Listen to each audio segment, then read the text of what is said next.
पवार साहेब, माझे मित्र नाना पाटोलेजी, थोरात साहेब, देशमुख साहेब, आपली खासदार सुप्रियाताई, व्यासपीठावरील सर्वच मान्यवर आणि जमलेल्या माझ्या तमाम देशभक्त बांधवांनो, भगिनींनो आणि मातांनो, उद्या 1 मे आहे, महाराष्ट्र दिन. आज मध्यरात्री मी संयुक्त महाराष्ट्राच्या लढ्यासाठी ज्यांनी ज्यांनी बलिदान केलं त्यांना अभिवादन करायला हुतात्मा स्मारकाकडे मी जाणारच आहे. पण आजच्या या पूर्वसंध्येच्या या सभेत नुसतं हुतात्म्यांना अभिवादन करून नाही चालणार. आपल्याला सगळ्यांना शपथ घ्यावी लागेल की ज्या महाराष्ट्रासाठी स्वतःच्या जीवाची पर्वा न करता बलिदान करून आपल्याला मुंबई मिळवून दिली, महाराष्ट्र मिळवून दिला, ते हुतात्मे आपल्याकडे बघतायत. महाराष्ट्राची लूट होते, महाराष्ट्राची अस्मिता पायदळीत तुडवली जाते, ते हुतात्मे आपल्याकडे बघतायत की मी कोणासाठी बलिदान केलं. आणि मी शपथ घेऊन त्यांना सांगू इच्छितो आपल्या सगळ्यांच्या वतीने की तुम्ही ज्याप्रमाणे एखाद्या मर्दासारखं आणि मर्द म्हणूनच गोळ्यांना सामोरे गेलात. आम्ही आता हा जो हुकुमशाह महाराष्ट्रामध्ये फिरतोय त्याच्या कचाट्यात तुम्ही आम्हाला मिळवून दिलेला महाराष्ट्र, काही झालं, प्राण गेला तरी 72, पण आम्ही महाराष्ट्र त्याच्या हातात जाऊ देणार नाही. सुप्रियाताई, तुझं मला कौतुक करायला पाहिजे, कारण हे असे प्रसंग फार यातनादायी असतात. आम्ही त्यातून गेलोय, जात असतोच. माझं ठीक आहे, मी एक मुलगा म्हणून उभा राहिलो, पण तू तर मुलगी आहेस, महिला आहेस, तरी देखील तू पहाडासारखी तुझ्या बाबांसोबत, मला आणि माझ्या सगळ्या महाराष्ट्रातील बांधवांना आणि भगिनींना तुझा अभिमान आहे. बाकी विषय बोलण्यासारखे खूप आहेत. नाना, तुम्ही सांगितलं की पंतप्रधान कसे फिरतायत, सगळं ट्रॅफिक जाम, पॅक, खाली पण जाम, वरती पण जाम, आणि मध्ये फिरतात. काल पुण्यामध्ये सभा झाली, ठिकाण योग्य होतं, रेसकोर्स.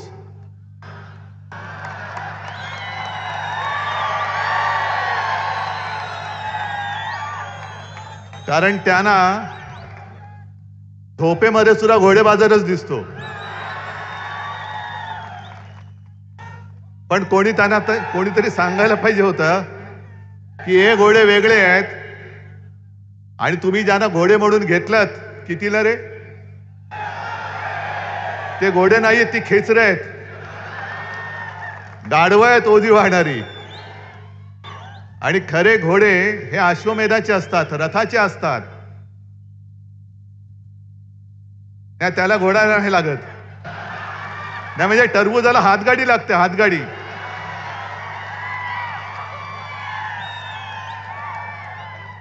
पण एकूणच जी निवडणूक आहे, मला खरंच कीव येते भाजपाची आणि मोदीजींची. कारण मोदीजींबरोबर माझ्याही सभा झाल्यात, 19ला झाले, 14ला झाले, पण मला नाही आठवत तेव्हा इतक्या वेळेला मोदीजींना महाराष्ट्रात यावं लागलं होतं. आणि आज मला आठवतंय की त्या सभांमध्ये माझाही उल्लेख त्यांनी माझे लहान भाऊ म्हणून केला होता. अरे मग लहान भाऊ होतो तर मग नातं का तोडलं? बरं, कोणत्या भाषेत तुम्ही बोलताय? तुम्ही 10 वर्ष काय केलं ते सांगा. अजूनही ह्यांच्या मानगुट्टीवरती, म्हणजे मुनगट्टीवर नाही, तो वेगळा, पण यांच्या मानगुट्टीवरती जे काँग्रेसचं भूत बसलंय तेच उतरत नाहीये. 10 वर्ष झाली मोदीजी तुम्ही पंतप्रधान आहात, चिमटे काढून बघा. जनतेला चिमटे काढताय ना महागाईचे, त्याच्यापेक्षा स्वतःला काढून बघा की तुम्ही खरंच पंतप्रधान झाला होतात, कारण आता तुमची खुर्ची जाते. पण यांची भाषा एवढी खाली आले. काल ते काय म्हणाले, मला असं वाटतं कारण आज अजित पवार म्हणाले की पुढच्या सभेत मी त्यांना विचारीन की भटकती आत्मा ते कोणाला बोललेत. काय भटकती आत्मा तुम्ही कोणाला बोललात? पवार साहेबांना बोललात. मग जसे भटकती आत्मा असते ना, तसा काही एक वखवकलेला आत्मा सुद्धा असतो, बुभुक्षित आत्मा असतो. आणि हा वखवकलेला आत्मा कसा असतो माहितीये? सगळीकडे जातो आणि सगळं काय पवार साहेब त्यांच्या मुलीला मुख्यमंत्री करायला लढतायत, मी माझ्या मुलाला मुख्यमंत्री करायला लढतोय. आणि हे स्वतःसाठी लढतायत, मी माझं माझ्यासाठी आणि सगळी कामं मित्रांसाठी. आम्ही आमच्या मुलांसाठी लढतो आहोत. त्यानं मुख्यमंत्री करायचं की नाही हे जनता ठरवेल. कारण मुख्यमंत्री बनायला लोकांची मतं लागतात. ते एका फोनवर जसं तुम्ही बीसीसीआयचा अध्यक्ष केले शहानी त्यांच्या मुलाला, तसं मुख्यमंत्रीपद नाहीये. पण हा वखवकलेला आत्मा सगळीकडे फिरतोय महाराष्ट्रामध्ये. 15, 20, 25 किती सभा घेत आहेत. पण जर त्या वखवकलेल्या आत्म्याला जरा जरी संवेदना असतील तर जिथे जिथे फिरतायत तिथे तुमच्या नादानपणामुळे या शेतकऱ्याने आत्महत्या केल्या, त्यांच्या आत्म्यांकडे बघा, त्यांच्या घराकडे बघा, त्यांच्या घरातल्या तुटलेल्या मंगळसूत्राकडे बघा. शेतकऱ्याचं उत्पन्न तुम्ही दुप्पट करणार होतात. उत्पन्न दुप्पट तर झालंच नाही, पण त्याच्या उत्पादनाचा खर्च वाढला, तो दुप्पट झाला, तिप्पट झाला. आणि आज तुम्हाला महाराष्ट्रामध्ये ठाण मांडून बसण्याची ही जी वेळ आलेली आहे. पण महाराष्ट्र भोळा आहे, साधा आहे, दिलदार आहे. पण महाराष्ट्र कृतज्ञ नाहीये, अजिबात नाहीये. आणि महाराष्ट्र गद्दार नाहीये. महाराष्ट्राची परंपरा ही शूरांना वंदन करण्याची आहे. म्हणून ते जे आहे ना, शूरामी वंदिले. आज भाजपचं जे चाललंय ते चोरामी वंदिले असं चाललेलं आहे. सगळ्या चोरांना ते वंदन करतायत. आणि कदाचित मोदीजींना माहिती असेल किंवा नसेल, पण असाच एक वखवकलेला आत्मा 300-350 वर्षापूर्वी गुजरातमध्ये जन्मलेला दाहोदमध्ये तो आया आग्रा महाराष्ट्रावरती आलेला चालून. कोण? कशासाठी आलेला? छत्रपती शिवाजी महाराजांनी स्थापन केलेलं हिंदवी स्वराज्य चुरडून टाकण्यासाठी तो आला होता. महाराष्ट्र गिळायला आला होता. अहो 27 वर्ष औरंगजेब आग्रा सोडून महाराष्ट्रामध्ये आला. त्यांनी परत कधी आग्रा बघितलाच नाही. इकडेच नुसता त्याचा आत्मा अजूनही भटकत असेल, कुठेतरी अजूनही भटकत असेल. ही अशी वखवाक एवढी बरी नाही. त्या एका लोकांनी तुमच्यावरती विश्वास टाकला. म्हणे पवार साहेबांनी काय केलं? मी तर दर सभेमध्ये विचारतो, ग्रामीण भागामध्ये. मला इथे कल्पना नाही, कारण आता पुणे सुद्धा असं वेडवाकडे वाढलेलं आहे. ग्रामीण भाग कधी संपतो आणि शहरी भाग कधी संपतो, ग्रामीण कधी सुरू होतो, मला कल्पना नाही इकडे. कारण बऱ्याच वर्षानंतर पुण्यात सभा घेतोय, त्याच्यामुळे मला माहित नाही इकडे काही शेतकरी आले असतील किंवा नसतील. आलेत का? त्या खरंच आलेत. कारण मी दर सभेत विचारतो की पवार साहेबांनी त्यावेळेला केंद्रीय कृषी मंत्री असताना पहिल्या प्रथम देशातल्या शेतकऱ्यांना कर्ज माफ केलं होतं.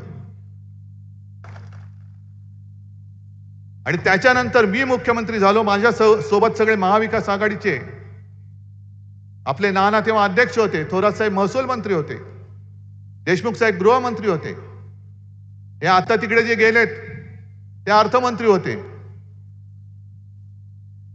आणि कोणी न मागता महाविकास आघाडीच्या सरकारने शेतकऱ्यांची 2 लाखापर्यंतची पीक कर्जाची जी रक्कम होती ती त्यातनं आम्ही तुम्हाला मुक्त केलं होतं.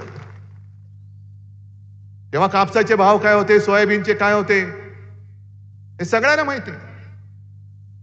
आम्ही तुमच्यासारखे खोटं नाही बोललो कधी. आम्ही जे बोलतो ते करून दाखवतो, आणि जे करून दाखवतो तेच आम्ही बोलतो. पण ह्यांची वृत्ती एवढी वाईट आहे. आज मला कळत नाही, सुप्रिया तू उल्लेख केला नॅशनल करप्ट पार्टी, आणि क्लीन चिट कोणाला मिळाली? मग 70,000 कोटीचा घोटाळा कोणी केला होता? बँकेचा घोटाळा कोणी केला होता? बरं ते सोडून द्या. काल परवाकडे आपले मोदीजी शिवसेनेला, हो माझ्या शिवसेनेला, माझ्या वडिलोपार्जित शिवसेनेला नकली सेना म्हणाले. कारण त्यांच्या बरोबर आहे गद्दारांची फौज, गद्दारांची टोळी, गाढवांची टोळी, ही त्याला ते सेना मानतायत. मग मोदीजी मला सांगा, आज जर का न्याय तुम्ही लावलात तर तुम्ही जे बोलला होतात नॅशनल करप्ट पार्टी, आता आमचंही चिन्ह गद्दारानं दिले आणि पवार साहेबांचं पण गद्दारानं दिलेलं आहे. मग नॅशनल करप्ट पार्टी ही इकडे आहे का तुमच्या सोबत आहे? मग ही कशी चालते तुम्हाला नॅशनल करप्ट पार्टी?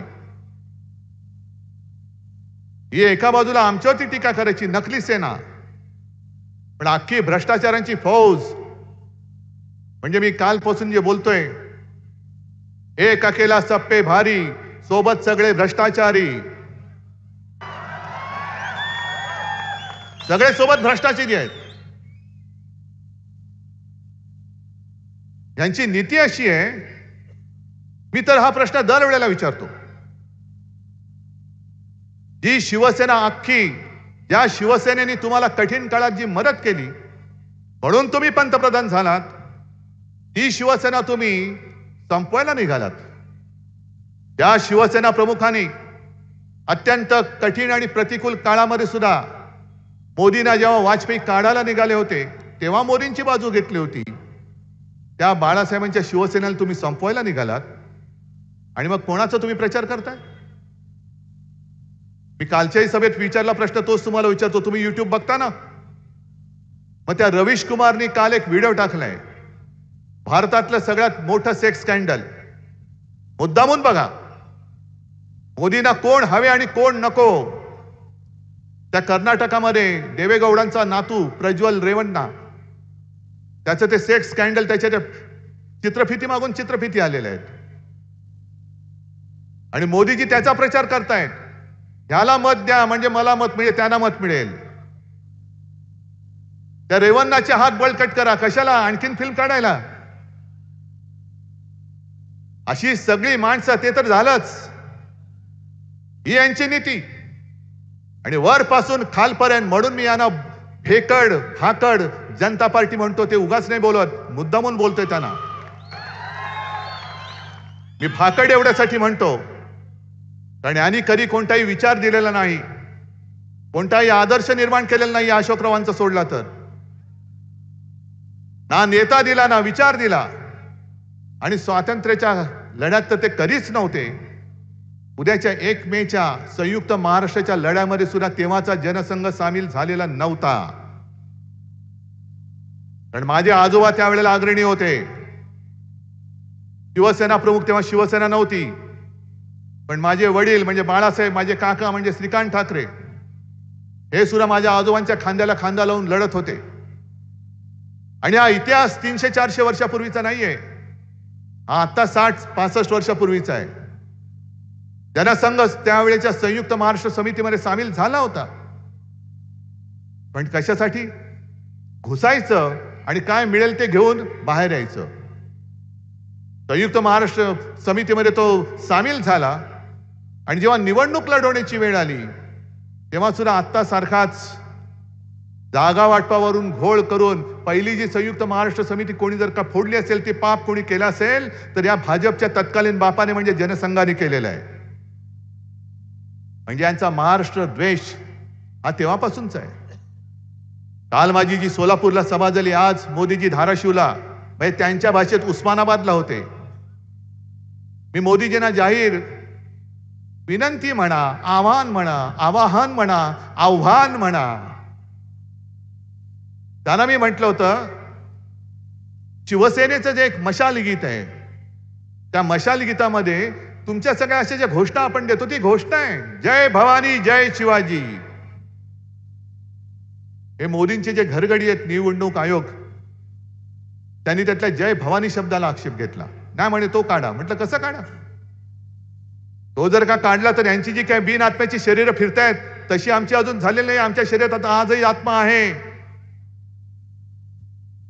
जय भवानी जय शिवाजी आमचा आत्मा आहे.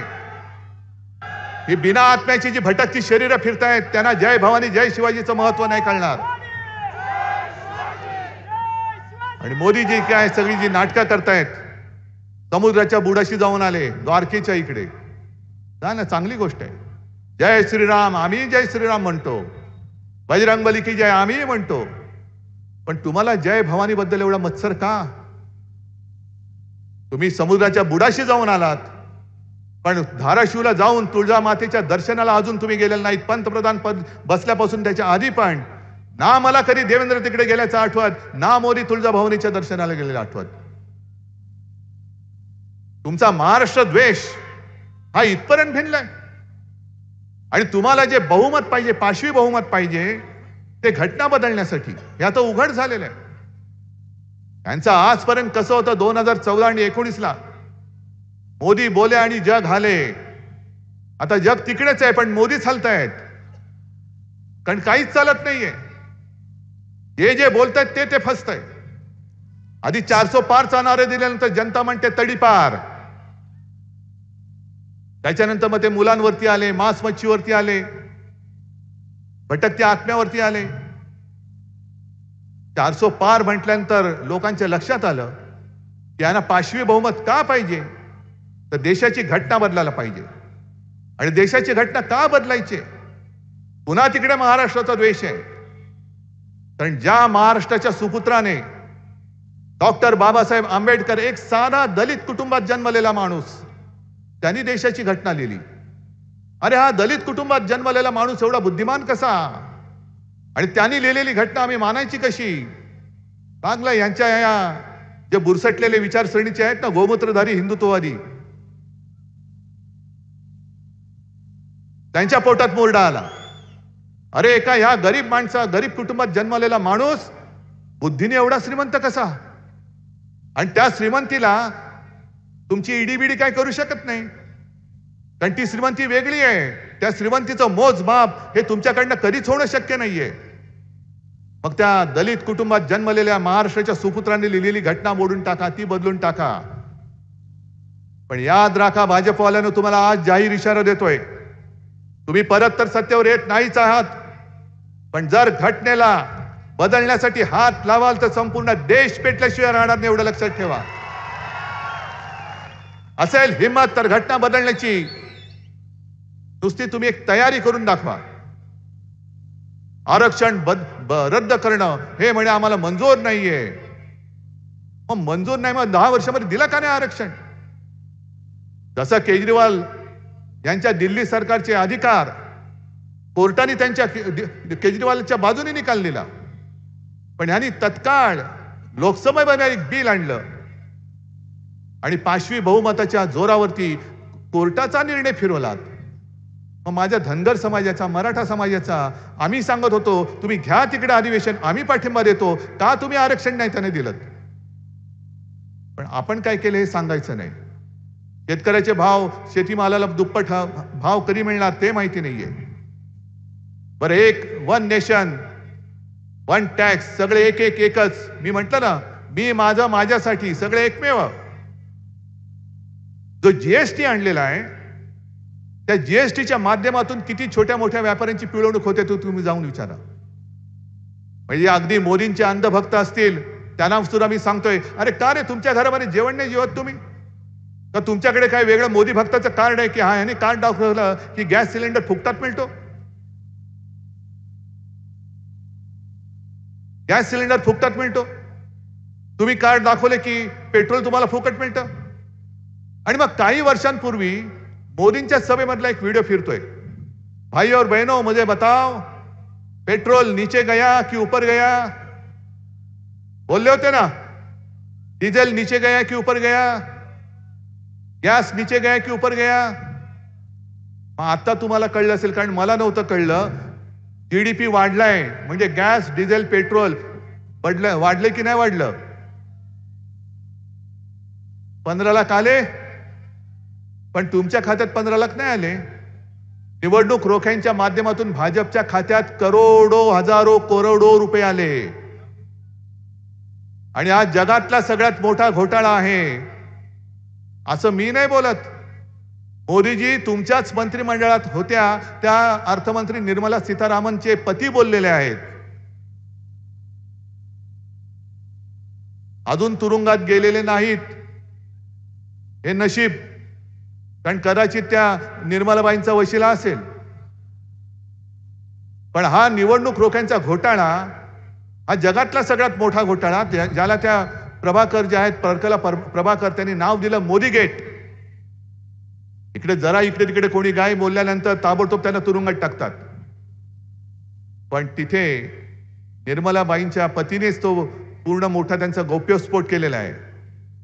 बरं, ते बोलल्यानंतर सुद्धा निर्मलाबाई म्हणतायत की आम्ही परत निवडणूक रोख्यांची योजना आणणार. आणि तुम्हाला कदाचित माहिती नसेल की कोर्टाचा निर्णय येण्याच्या आधी जवळपास 10,000 रोखे हे छापून तयार ठेवले होते मोदी सरकारने पुन्हा देश लुटायला.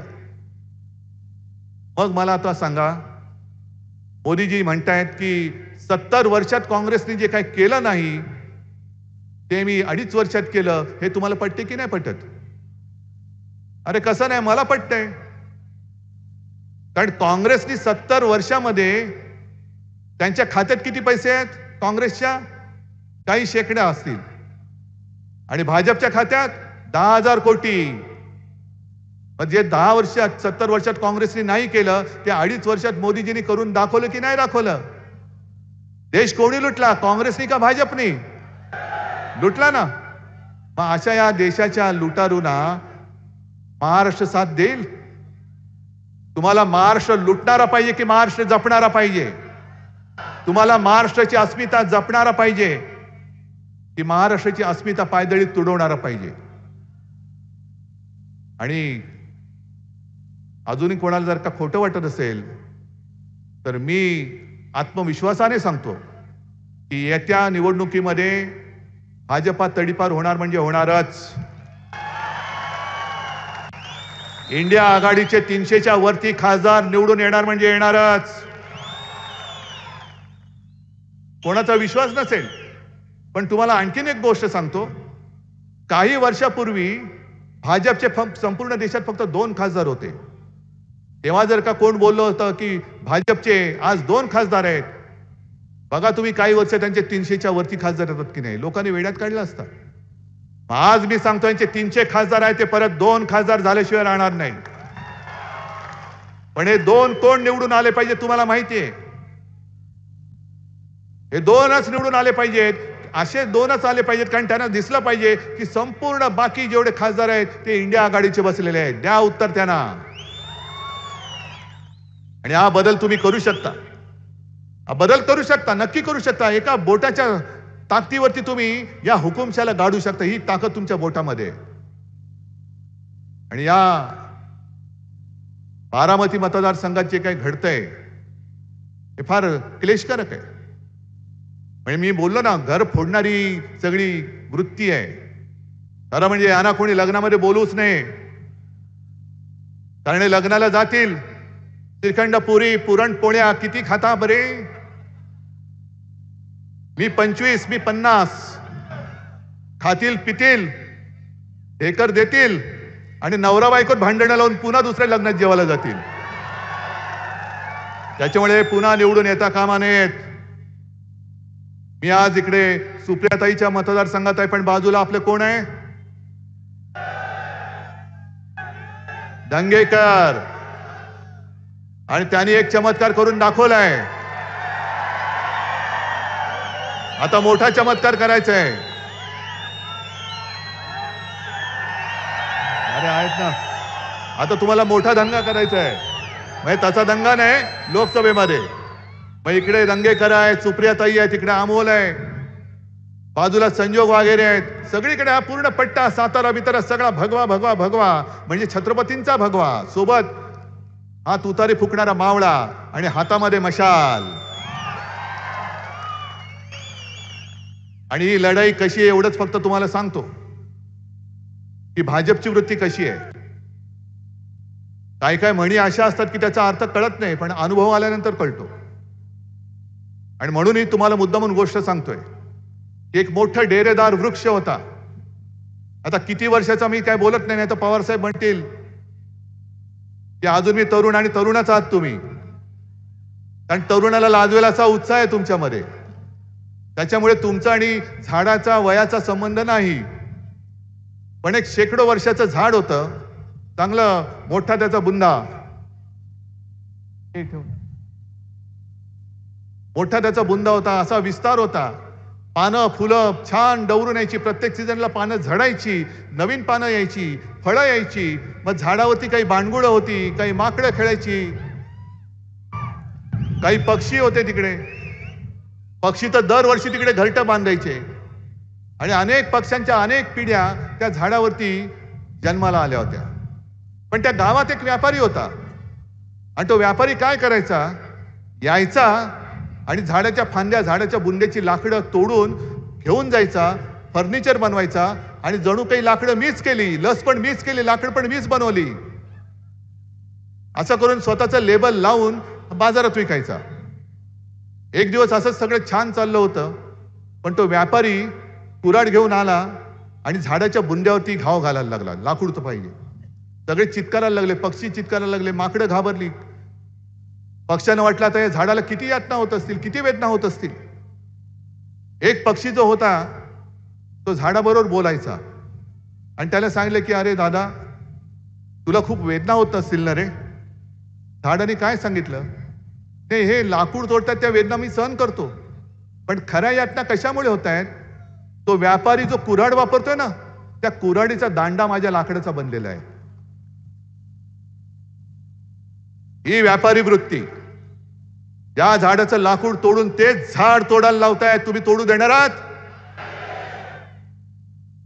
अरे ज्यानी बोटाला धरून चालायला शिकवलं, चालायला लागलाच म्हणून काय लाथा मारायला लागलास? जर बोट मध्ये सोडलं असतं तर एक पाऊल पुढे जाऊ शकला नसता. या पुढे सुद्धा तो एक पाऊल पुढे जाऊ शकणार नाहीयेस.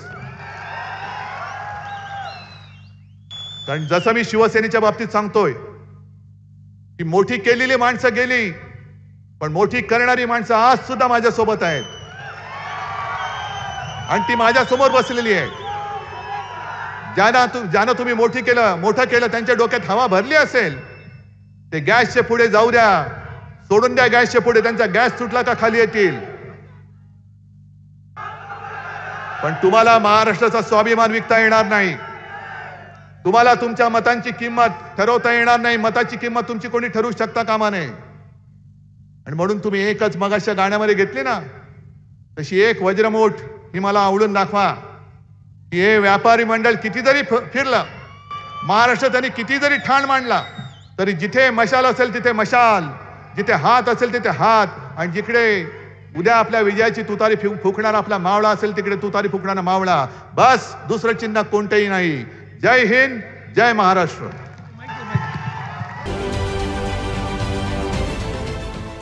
देश विदेशातील प्रत्येक घडामोडींचे लाईव्ह अपडेट मिळवण्यासाठी आता साम टीव्हीच्या सर्व सोशल मीडिया प्लॅटफॉर्मला लाईक, फॉलो आणि सबस्क्राईब करा. तसंच सर्व नोटिफिकेशनसाठी बेल आयकॉन प्रेस करायला विसरू नका.